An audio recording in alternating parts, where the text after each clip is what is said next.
mong sabihin?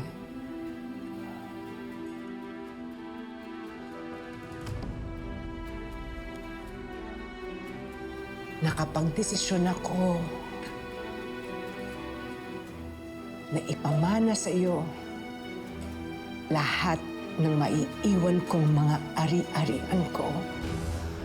Hindi ko po alam kung joke po ito o prank ba ito, pero hindi po ito magandang biro.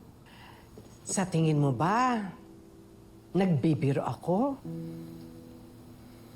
Sa kalagayan ko mga ngayon, magagawa ko pa na magbiro sa mga bagay na pinaghirapan ko. Dahil sa sakit kong cancer, alam ko, hindi na ako magtatagal sa mundong ito. Kaya naisip ko na kailangan lahat ng mga pinaghirapan ko,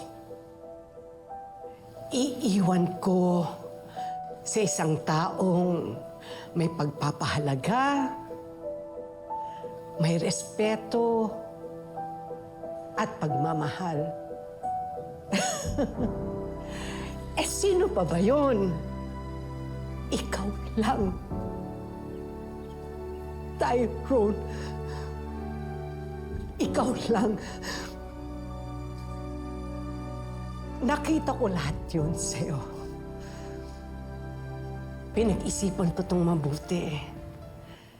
Kaya hindi na ako nagdalawang isip nung kausapin ko yung abogado ko para sa last will ko. Para masigurado ko na sa'yo mapupunta lahat ng pinaghirapan ko. Pero Aling Jacinta, hindi ko po matatanggap yan. Hindi niyo po ako kaano-ano. Ang may karapatan dyan ay ang kapatid niyo po. Hindi ako papayag na maiwan ko lahat ito kay Darius. Tyrone, kilala ko ang kapatid ko. Alam ko na kapag iniwan ko lahat ito sa kanya, mapupunta lang sa wala. Pinag-isipan ko itong mabuti. Kaya hindi ako nagdalawang isip nang kausapin ko yung abogado para sa last will ko. Para masigurado ko na sa iyo maiiwan lahat ng pinaghirapan ko.